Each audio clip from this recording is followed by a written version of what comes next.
www.dinoptic.com. Lo specchio con Dinoptic, il marchio di qualità degli ottici svizzeri indipendenti con più di 100 partner in tutta la Svizzera.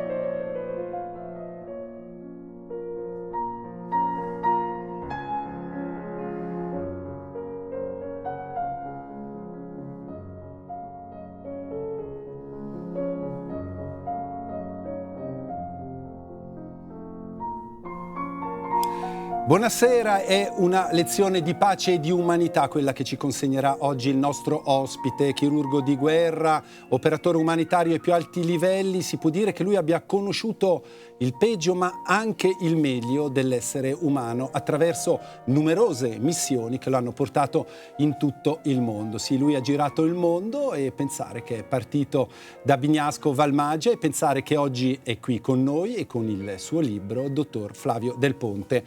Buonasera e benvenuto allo Specchio. Buonasera a lei, sono contento di essere qua e onorato. E siamo partiti anche bene con una bella sonata. La mano è quella di Maurizio Pollini e lei riconoscerà il pezzo Chopin che a lei piace suonare. Lei è anche un musicista. No, questo è dire un po' troppo, ma la musica ha sempre rappresentato qualcosa di importante e lo è soprattutto oggi. E ho il piacere di continuare a studiarla al pianoforte, come tra l'altro nel libro l'ho un po' accennato, dunque è un elemento importante anche della mia vecchiaia. Lei sa toccare con il pianoforte certe corde che vibrano, ma anche con la scrittura e anche con questo libro lei ha toccato delle corde che la stanno mettendo sotto i riflettori. Dottore, come sta vivendo questo periodo di attenzione mediatica? Anzitutto era attesa in parte, ma rimango sorpreso in un senso positivo, cioè nel mio vissuto la stampa, sia scritta che parlata, televisione compresa, reporter sul campo, mi sono sempre parsi pericolosi e li vedevo quasi come nemici. Mentre invece con questo libro ritrovo un'altra stampa, sia quella scritta che anche della televisione, che è molto pronta ad assimilare, ad ascoltare e anche a discutere. Dunque ho avuto delle discussioni molto interessanti, dunque la cosa è pacifica e tranquilla, se vogliamo. Ho perso questa paura di dover nascondere qualcosa e possiamo parlarci apertamente, insomma. È un libro, e ora mostriamo la copertina, 400 pagine, pubblicazione di Armando Dadò, editore di Locarno, titolo Dissonanze, che ci rimanda un po' alla musica, sottotitolo Storie di un chirurgo di guerra.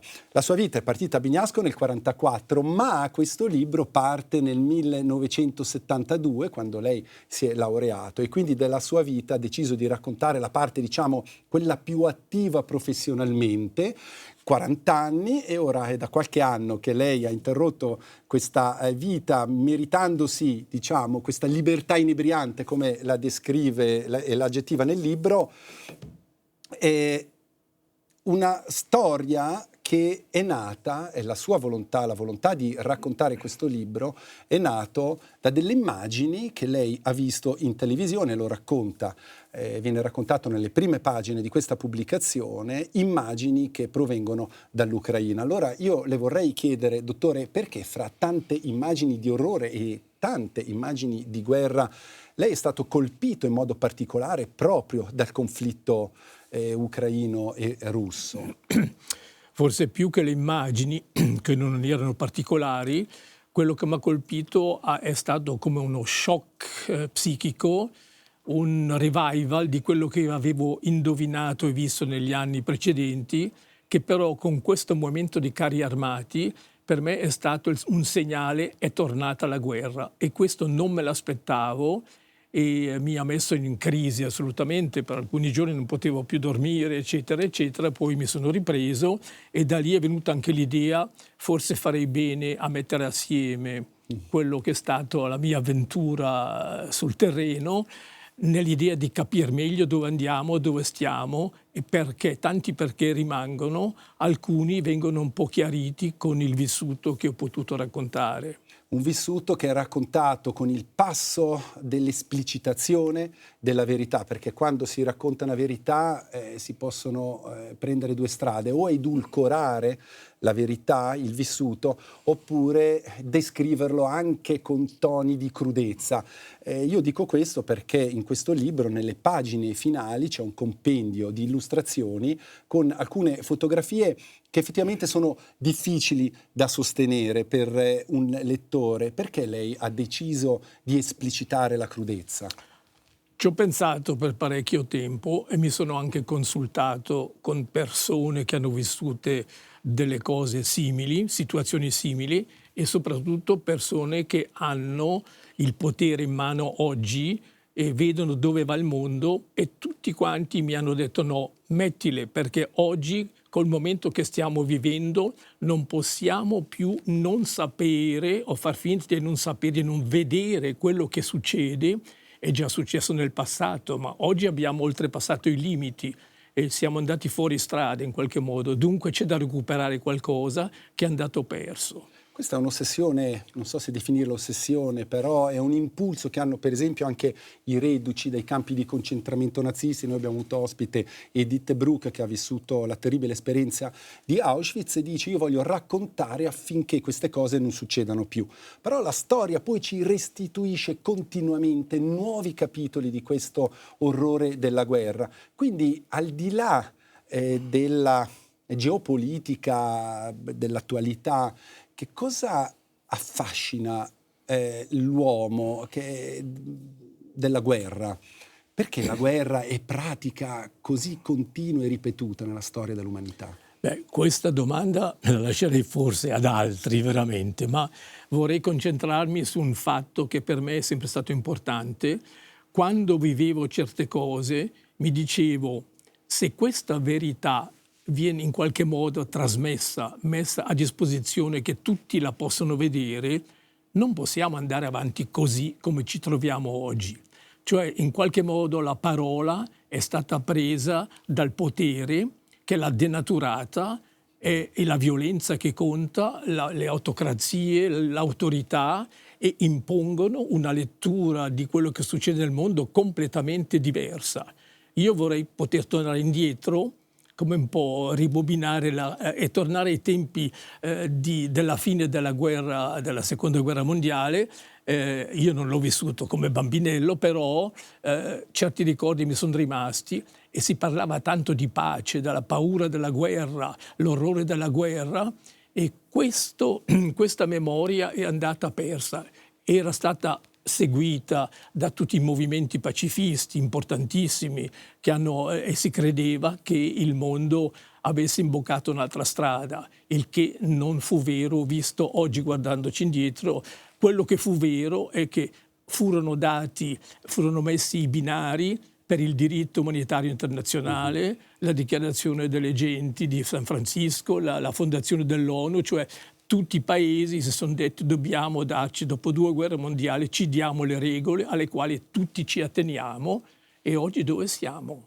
Andiamo al Consiglio di sicurezza, che si permette di fare a pezzettini la Carta delle Nazioni Unite. Ma scherziamo, no? Questo è un crimine assoluto, è più che un segnale, qualcosa che è successo che non doveva succedere, per me. Sì, poi si sente e si legge purtroppo anche la volontà da parte di alcuni di tagliare i fondi sull'aiuto umanitario svizzero, in un paese, la Svizzera, che ha fatto nascere, si può dire, la Croce Rossa Internazionale, per la quale lei ha lavorato. Allora, 1944, Bignasco, nel libro si dice che il campanile del paese è sempre stato un centro di gravità permanente, per evocare una celebre canzone italiana, e da lì è partita la storia di Flavio Del Ponte, è una storia che, dopo un po' di fascinazione per la psichiatria anche che l'ha portata a Vienna, invece l'ha portata verso la chirurgia, quindi gli studi, quindi il Collegio Papio di Ascona, in Sideln, e poi le prime esperienze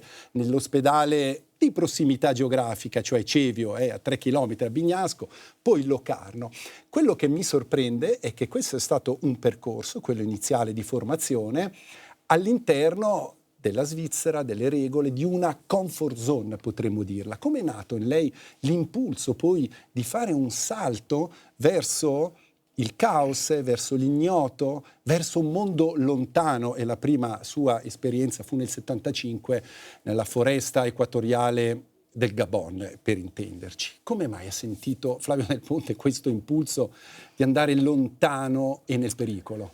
Credo che questo valga per tantissime persone, in Svizzera come altrove, che nella vita di ognuno i fatti che succedono nell'infanzia e nella giovinezza sono decisivi per il seguito del decorso della vita di ciascuno. E in questo senso il mio, quello anche diciamo a Bignasco, era marcato da un fatto particolare, che i nostri genitori avevano un alberghetto di famiglia. L'albergo della Posta. L'albergo della Posta, dove si mangiavano le migliori trote au bleu, per dire la verità, e la posso raccontare anche mio padre, che gestiva l'albergo, era lui che lo faceva andare avanti, dovette un giorno andare a Lugano a fare la patente per l'automobile. E l'esperto che gli fece l'esame gli disse: signor Del Ponte, se lei mi dice la ricetta delle trotte au bleu del suo ristorante, io la faccio passare, le faccio passare l'esame. Dunque, detto fra noi così, questo per dire che nell'albergo dei nostri genitori d'estate arrivavano i clienti dall'estero, e a quei tempi la clientela d'albergo rimaneva 2 o 3 settimane. Dunque c'erano dei contatti. Noi, figli del proprietario della famiglia, conoscevamo i clienti che arrivavano spesso un anno dopo l'altro, e era praticamente il mondo che arrivava a casa nostra. Mm-hmm. Questo ci aveva dato uno stimolo, volevamo sapere di più, e dunque il giorno dove ci è stata data la possibilità di uscire a scoprire questo mondo eravamo già pronti di volontà, di desiderio di farlo. In questo senso, dunque, me la spiego così la faccenda. Il mondo che è arrivato a Bignasco. Il mondo arrivava a Bignasco. E poi girava in zona anche uno zio, Plinio Martini, giusto per citare l'autore del Fondo del Sacco, un celeberrimo libro, insomma, della nostra cultura. Quindi foresta gabonese, poi specializzazione anche in chirurgia toracica, traumatologia, e sì, poi la chirurgia di guerra per la Croce Rossa Internazionale. Questo è un percorso che si smarca per certi aspetti da una carriera magari più convenzionale del medico in Svizzera. Ecco, andare verso il mondo significava anche abiurare all'idea di una carriera medica che poteva anche garantire un certo agio economico, chissà, magari in una clinica privata. Senz'altro, però devo dire che ho avuto la fortuna di poter in maniera un po' alterna terminare la mia formazione come specialista, dunque avere il mestiere in mano in maniera chiara, e poi dopo il richiamo di quanto mi si prospettava fuori, sebbene non fosse molto chiaro in che direzione. Questo richiamo era troppo forte per non dargli agio, e arrivo alle dissonanze, cioè lo posso dire perché nel libro viene riscritto e ritrattato. Considero la mia vita come a tappe, dove mi sono trovato sempre spesso in situazioni straordinarie, fuori del normale, della normalità, dove non sapevo cosa sarebbe successo poi, però per ragioni che non so spiegare completamente non mi sono mai tirato indietro, ed ogni volta mi sono trovato a fare un passo in una certa direzione. Ci sono sì, pagine abbastanza toste, per esempio nei primi capitoli si parla dell'orrore che ha generato il regime di Pol Pot con i Khmer Rossi in Cambogia, quindi le sue prime esperienze sul campo si sono svolte in Laos, in Vietnam e appunto in Cambogia, dove il dottor Flavio Del Ponte si trova a dover sistemare i casini che fa il potere quando viene deviato, diventando addirittura paranoico, perché nelle pagine lei descrive per esempio l'episodio di una delegazione russa che è stata eliminata proprio con i proiettili, e voi che siete stati accusati addirittura di essere delle spie. Quindi lei ha toccato con mano l'orrore della guerra, è sempre la conseguenza di un potere distorto. No, direi che io o noi eravamo sotto la protezione, se si vuole, della Svizzera, e Svizzera all'estero in quei paesi significava Croce Rossa, aiuto umanitario, ed eravamo lì come Croce Rossa Svizzera, rappresentanti della Croce Rossa Svizzera. C'erano anche gli svedesi ed eravamo gli unici stranieri presenti di paesi occidentali. C'erano alcune ambasciate a Phnom Penh in Cambogia, dei paesi comunisti, quelli c'erano, però del mondo occidentale eravamo i primi dopo gli avvenimenti, dopo il genocidio di Pol Pot, e dunque noi eravamo di casa all'ospedale, e nell'ospedale eravamo assolutamente benvenuti perché il nostro aiuto era indispensabile, direi, per migliorare. E dall'inizio ci siamo trovati benissimo, accettati come amici, anzi voi venite a dimostrarci che il mondo libero c'è ancora, noi non sappiamo dove andiamo, cosa ci aspetta, ma voi siete qui e ci date una mano. Dunque questo ci dava la giustificazione, anche la forza, il coraggio di andare avanti, malgrado i pericoli, le situazioni un po' particolari che vivevamo ogni giorno. Insomma, infatti, e qui pagine toste ci sono. Lei più volte evoca Dante, immagini dantesche nel suo percorso nei vari scenari di guerra che l'hanno portata in Iraq, nel Corno d'Africa, l'hanno portata a Peshawar in Pakistan. Fra tante immagini ce n'è una particolarmente toccante da un profilo proprio umano, è quello per esempio del triage. Ci vuole spiegare di che cosa si tratta e perché era veramente un momento difficile per un medico? Dunque, il triage effettivamente è una delle situazioni della guerra, della chirurgia di guerra, della medicina di guerra, che è tra le più difficili da gestire, cioè arrivano all'ospedale troppi feriti, tutti assieme, una trentina, una quarantina, può essere un camion, può essere che li porta, e questi feriti devono essere operati per sopravvivere. Non tutti, però alcuni sono ancora in grado di sopportare un intervento, altri sono talmente malconci che non c'è praticamente nessuna speranza. Cioè il triage vuol dire una persona che viene designata deve scegliere tra 3 opzioni, una scelta per ognuno di questi nuovi arrivati.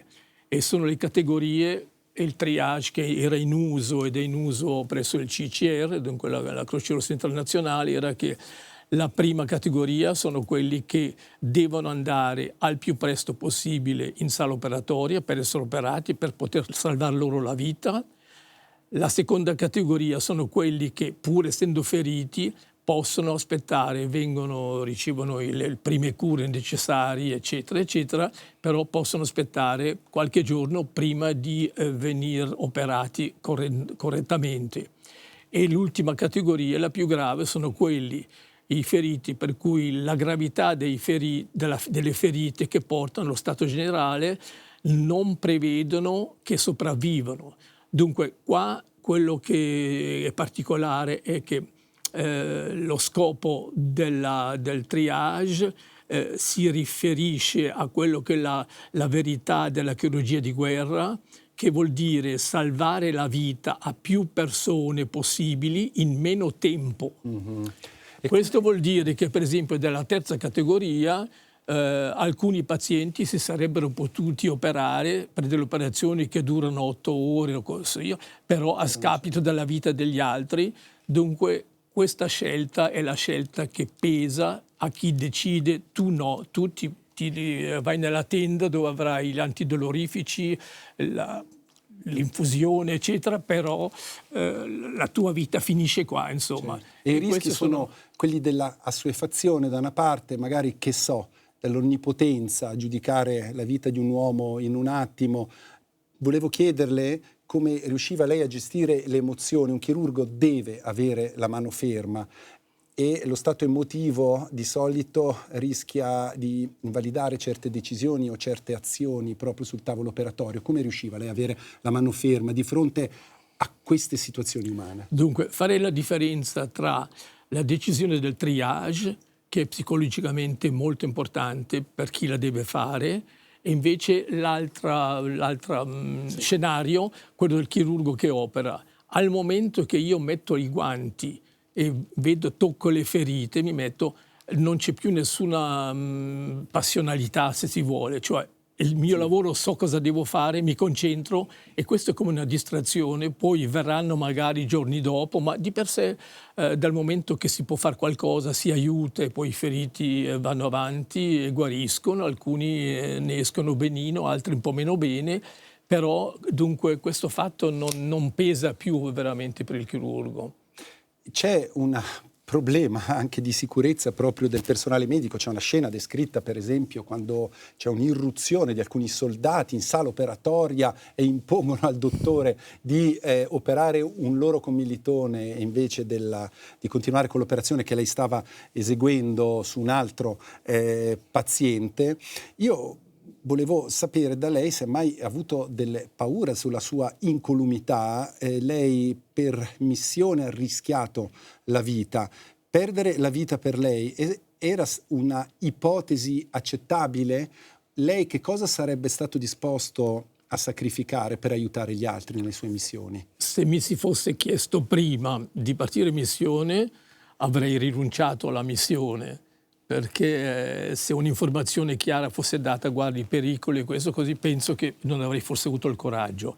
Però dal momento che mi sentivo appoggiato dall'associazione che mi manda la Croce Rossa Internazionale, dove sapevo che la qualità del lavoro viene fatta, che godiamo di una professione, di una protezione, in questo senso non sentivo la cosa, non la sentivo praticamente. Cioè poi dopo, una volta passato il pericolo, ci dicevamo, quando eravamo in gruppo, ci sono stati diversi momenti in cui l'abbiamo scampata bella, però al momento, quando si è sulla scena, si balla, non c'è tempo di fare tante riflessioni. E si tornava a casa dopo 3 mesi. E dopo 3 mesi perché 3 mesi, dottore, proprio veniva imposto a voi di tornare a casa e respirare? No, i 3 mesi è stata una riflessione portata dall'esperienza di diversi anni per molti medici, eccetera.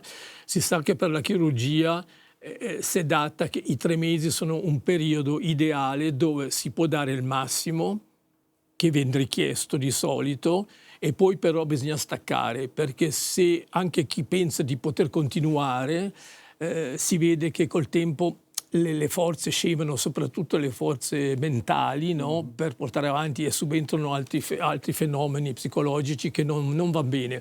Mentre invece il poter staccare, io torno a Bignasco, trovo le mie cose, la famiglia, e poi le mie letture, eccetera. Dunque dopo qualche settimana o dopo qualche mese sono di nuovo pronto a partire, anzi più ringalluzzito di prima, e adesso vediamo la prossima volta come possiamo far meglio forse. Ma si è mai sentito un espatriato all'ombra del campanile di Bignasco? Cioè uno torna con i ricordi freschi di quelle esperienze vissute, si rischia di diventare un fantasma, uno sradicato, con magari anche delle turbe psichiche? No. No, questo è un altro discorso, quello dello stress post-traumatico è un altro discorso, però nel mio caso io non ho nessun patema d'animo, le mie radici so dove sono e nessuno me le estirpa. Infatti oggi torno ancora dove sono le mie radici e succede quel che deve succedere nella biologia, come si avanza, no? Però altra cosa invece è lo stress psicologico che si annida da qualche parte del nostro cervello, nell'anima, della coscienza, e può dopo anni ancora farsi sentire in maniera molto marcata.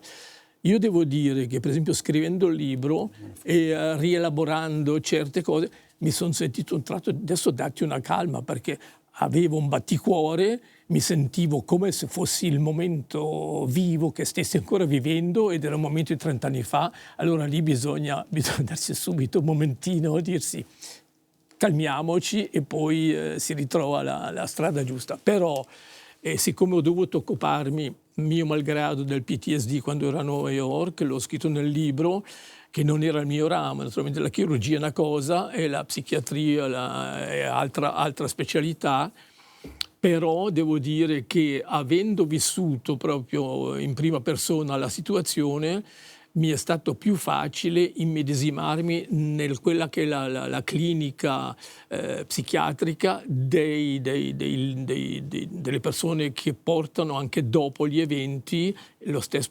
post-traumatico, che è una malattia, va detto, e oggi ci si possono fare tante cose, ci sono nuove soluzioni in preparazione, eccetera, eccetera. Ma questo esula un po' dal nostro discorso. New York va anche toccata, perché lei è stato e ha lavorato al Palazzo di Vetro, l'Organizzazione delle Nazioni Unite, un po' col mentore, possiamo dirlo, Kofi Annan, vicino a questa persona meravigliosa. Per chi è partito da Bignasco, stare a Grande Mela era una bella vertigine. Come ha vissuto quegli anni lontano, diciamo, dal campo più insanguinato, ma con le mani sulle leve del comando? Lei è stato convocato appunto da Kofi Annan, l'Organizzazione delle Nazioni Unite, per prendere delle decisioni che poi incidevano sul lavoro dei suoi colleghi sul campo. Che periodo è stato quello a New York? Anzitutto è stato un periodo, un'altra dissonanza che non era per nulla prevista, ma probabilmente anche dal mio carattere, i miei rapporti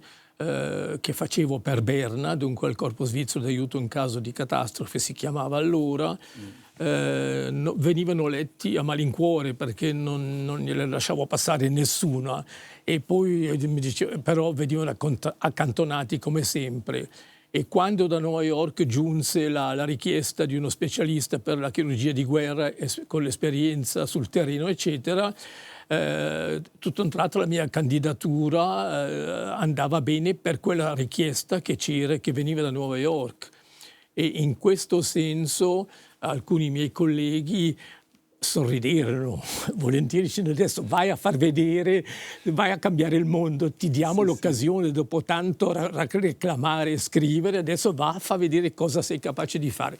Non sarei riuscito a far nulla se non c'era la benevolenza di Kofi Annan, che mi ha intravisto, mi ha riconosciuto come svizzero, come medico, sapeva quel che facevo, e da lì io con lui ho trovato la sponda per portare avanti quelle che erano, non dico le mie idee, ma quello che andava fatto sia con l'AIDS, con le mine antiuomo, che sono state tutti i temi importanti.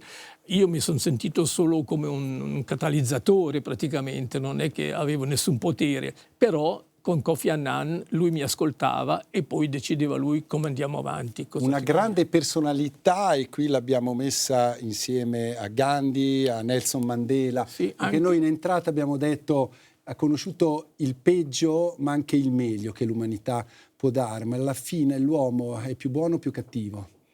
Io penso che l'uomo è sempre lo stesso, ma bisogna andare a trovare quelli buoni dove sono ed ascoltarli. È quello che non sta succedendo oggi. Dunque, queste grandi personalità del passato, in fondo, hanno fatto la storia, hanno salvato l'umanità in qualche modo, e ce ne sono anche oggi. Io non ne conosco tanti, come si dice, però vedo anche nel campo umanitario, della politica, ci sono delle persone. Quando guardiamo per esempio al Consiglio di sicurezza, vediamo oggi degli ambasciatori che parlano e piangono, raccontando di quello che succede nel loro paese. Altri, anche medici, ultimamente anche un chirurgo americano che di fronte a un consesso degli Stati Uniti ha potuto esprimere quello che nessuno voleva sentire, e si è emozionato lui pure. Io dico: queste emozioni dobbiamo farle lavorare, devono muoversi per svegliare, per far cambiare le cose in qualche modo. Non so come si debba procedere, però so che la strada da imboccare sarebbe quella. Con gli anni, dottore, si diventa più duri o ci si ammorbidisce? Abbiamo parlato di pianto, le lacrime per lei cosa sono? Per me sono il preludio a qualcosa che ci dà la distanza, bisogna potersi staccare. E nel mio libro li cito un po' tutti, quelli che mi hanno ultimamente molto impressionato, tra i filosofi, tra i pensatori, per esempio io ho una grande ammirazione per Bobbio, mi piace come politico, eccetera, eccetera, ma anche Borgna come psichiatra, e ci sono tantissimi altri che ci indicano ugualmente qual è la strada, una strada dell'umiltà, della fiducia e della speranza vera, cioè la speranza che nell'azione dobbiamo fare, dobbiamo parlare, ma bisogna forse potersi staccare un tantino da quella voglia di potere che vediamo oggi come unica forza che è in azione. Questa sera un po' di pianoforte ci sta?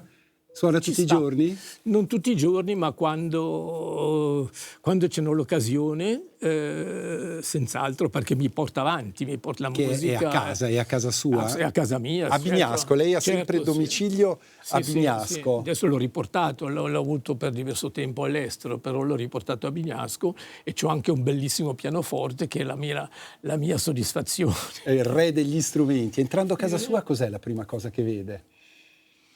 Direi che non si capisce che architettura c'è nella casa, perché è tutto un po' una specie di geroglifico con piccoli locali. I miei genitori l'avevano costruita per passarci gli ultimi anni e io mi sono adattato e l'ho un po' modificata, mi ci trovo bene, però non c'è una struttura, dunque sono un po' labirintica, e mi ci trovo molto bene. Grazie dottore per essere stato con noi e in fondo per aver fatto come Ulisse, dopo aver vissuto le sue grandi avventure, barattava l'ospitalità con il racconto. È quello che lei è riuscito a fare veramente molto, molto bene in questo libro. Complimenti anche per lo stile. Un medico scrive cartelle cliniche, fa l'anamnesi, che è il racconto di una malattia, e in questo caso è riuscito a scrivere veramente un grande libro. Grazie per essere stato con noi. Grazie a lei e grazie dell'ascolto. Grazie anche a voi, ci rivediamo la settimana prossima con un'altra edizione dello Specchio. Buona serata.